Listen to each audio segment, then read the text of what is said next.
Hi, I'm Jian Zheng from University of Maryland, College Park. I'm presenting our paper, Fragmented Moments, Balanced Choices, How do People Make Use of Their Waiting Time? It is co-authored by me and Ge.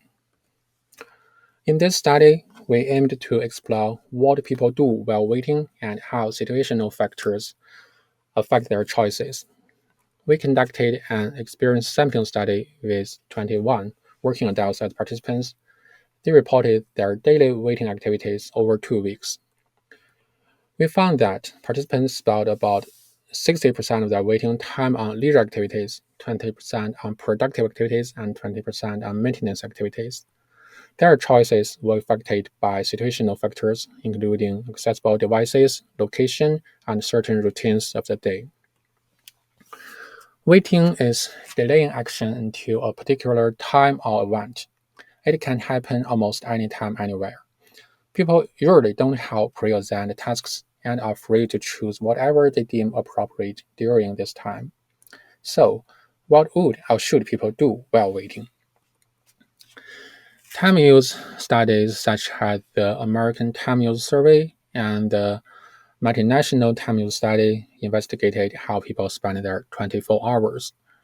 Studies focusing on gap time explored how people spend time gaps between scheduled events such as work breaks and public transit time. Studies focusing on waiting time explored how to make people more productive while waiting. For example, studies on wait learning build tools to help people learn something like vocabularies in a foreign language while waiting. Researchers from Microsoft explored how to make use of those small pieces of time or micro moments to complete micro writing or programming tasks, such as spell checking, that could be completed in a short time.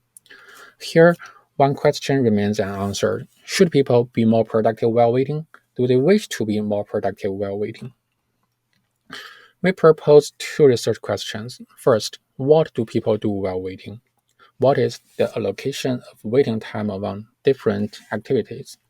Second, how do situational factors such as location, time, and accessible devices affect waiting time activities? To answer those questions, we conducted an experience sampling method study using a combination of fixed interval notification and user-initiated reports. So the participants could report their waiting time activities while waiting or immediately after the waiting. We recruited 21 working adults as participants through Prolific, a Facebook group, and snowball sampling. Each received $70 to $100 depending on the number of reports. To collect the data, I developed an Android app, WTAESI. Participants installed it from the Google Play Store. It is also available to the public on GitHub. In the app, participants could report either what they were currently waiting for or what they had waited previously. They answered questions about the time, location, devices, and activity of each waiting time. They could set up 3 reminders that either at the default time, or whenever they would like.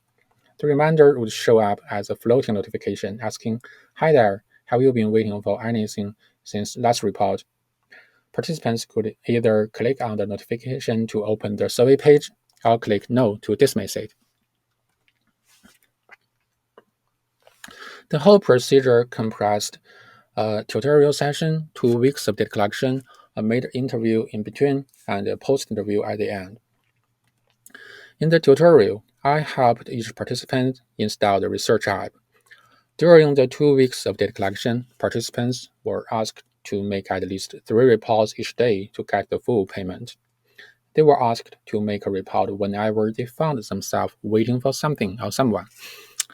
In the mid-interview, I checked if the app is working properly.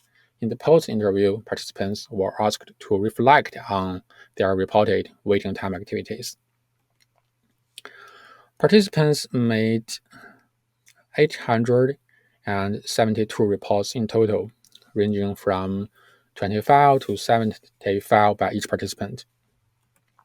There were 720 reports initiated by the participants and 150 52 reports triggered by the reminders. 493 reports were about ongoing waiting, and 378 were about previous waiting. For the latter, the median interval between waiting and making a report was about 1 hour.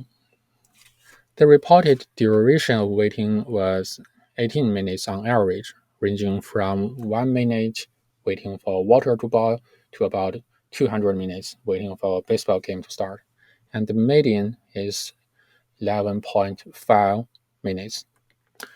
The average daily waiting time was 50 minutes, and the median was 40 minutes. The daily waiting time is underestimated because participants didn't report all the waiting. To answer the first question, what do people do while waiting? We coded the self-reported activity into 3 categories: leisure, productive, and maintenance. This table provided some of the subcategories and examples. Leisure activities included watching TV or video, socializing, using social media, reading for leisure, listening to music, and playing games. Productive activities included working and study, checking and writing emails, and making plans. Maintenance activities while waiting included doing household chores, taking care of oneself, and preparing to cook. We calculated the duration of each category. Participants reported spending 57% of their waiting time on leisure activities, 22% on productive activities, and 17% on maintenance activity, and 3% without a clear purpose, such as just standing or sitting, looking around, or staring at something, or simply doing nothing. This category is not included in the coding system of previous studies. To answer the second research question, how do situational factors affect waiting time activities? We built a multinomial logistic regression model to predict in what kinds of waiting situations people will be more likely to do productive and maintenance activity versus leisure activities. As we can see from this table, participants were more likely to do productive activities while waiting at workplaces and with access to computers. They were more likely to do maintenance activities while waiting at home and without access to mobile phones. They were also less likely to do leisure activities while waiting during a lunch break. Previous studies on weight learning or micro tasks tried to persuade people to be more productive while waiting. We found that people may not always want to be productive while waiting. At least it is not with what they naturally do. And such activities heavily rely on computers. They cannot do such productive work on their phones, and they are well aware of this difference. Maintenance activities while waiting usually happen at home. Although it's essential for health and well-being, it is largely ignored in previous related studies. People spend the majority of their waiting time on leisure activities. We found 2 reasons for this preference. First, people purposefully choose leisure activity to relax or refresh, especially after a long day of work or on weekends. Second, sometimes people would like to do productive work, but they cannot if they don't have their computer with them or if they are somewhere too noisy to concentrate. We need to be aware that sometimes too much leisure activity, such as browsing on social media endlessly, could be problematic. Waiting time is essential for balancing different activities. Future technology should assist people in staying aware of this diverse set of possibilities and the underlying values instead of pursuing productivity all the time. They should also consider managing waiting time according to situational factors. For example, in learning vocabularies of a foreign language, on computers, user could type the words out, but on phones, it's more practical to let them recognize the words instead of typing them. It's hard to plan for waiting time because the duration cannot be estimated accurately.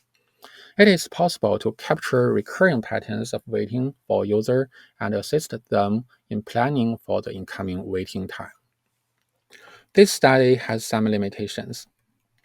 We only recruited Android users, and our sample size is not large enough to explore the interaction between situational factors and the fact of individual differences. Future studies could explore not only people's actual behavior, but also their intention of what they wish to do during waiting or other time gaps. Combining ESM with other methods, such as passive tracking, would reconstruct people's daily activity and time use more accurately and into a finer granularity. To sum up, we found that people allocate 60% of their waiting time to leisure, 20% to productive, and 20% to maintenance activities. Their choices were affected by situational factors such as the accessible devices, location, and certain routines of the day. Instead of pursuing productivity relentlessly, we should empower users to choose how they would like to spend their waiting time, taking their specific situations and preferences into account to ensure a more balanced and flexible utilization of waiting time.